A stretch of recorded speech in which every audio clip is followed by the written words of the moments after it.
Hello and welcome back. This is video number 2, and in this specific video we're going to show you a bird's eye view of how Facebook retargeting works. So you may have a general idea of how Facebook retargeting works, but my goal here is to kind of give you a visual mind map of how all the pieces connect together. Because if I jump in and start showing you to do this, to do that, and I don't explain what things are and why things are important, I know that you will get confused, and I don't want to overwhelm you, so that's the goal here. So let's dive in. Obviously this is going to be the visitor, and the visitor comes to a website, a landing page, whatever page that you want. Let's say that it is a blog post, and it could be a specific blog post. It doesn't matter. So they visit this blog post, and on the blog post, in order for us to know that they visited the blog post, there's going to need to be a piece of code. And that piece of code is called a Facebook pixel. Now, I'm not going to talk about that right now, but all you need to know is that the Facebook pixel tracks them. I'm going to talk briefly about the Facebook pixel later on because it can get kind of technical. So all you need to know right now is a piece of code that tracks them. It lets us know that they have visited this particular blog post.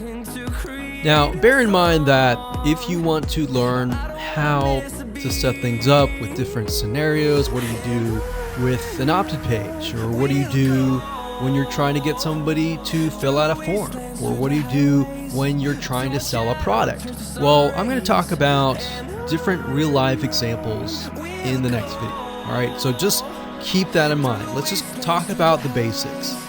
Okay, so from this point, let's say it's a blog post, and maybe in this situation, what we want to do is whenever somebody visits this particular blog post, we want to create an audience specifically for this. Alright, so whenever somebody visits here, they are going to have the Facebook pixel there, and then this visitor essentially will be added on this part to a custom audience.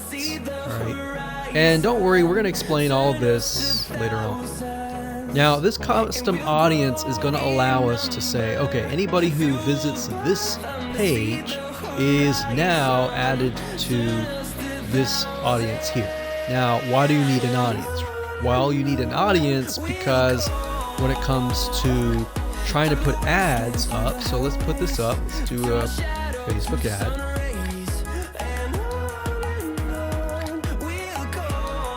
We have to find a way to show this ad to this audience. So obviously from the custom audience here, in the Facebook ad here, directionally, we are going to show the Facebook ad to anyone who visited this blog post.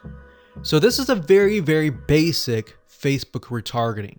So let me repeat this. Let's do a recap. A visitor comes to the blog post, and this piece of code is just happens to be on this blog post, which will allow us to know, okay, this person visited it and they're segmented into this audience, and therefore we then show them Facebook ads on Facebook to this custom audience. So that is a very, very basic scenario.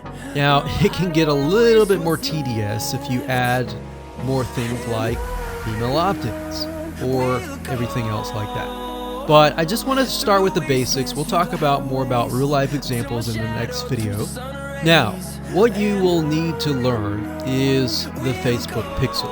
How to use it, how to set up different things like triggers, different ways to work with variables.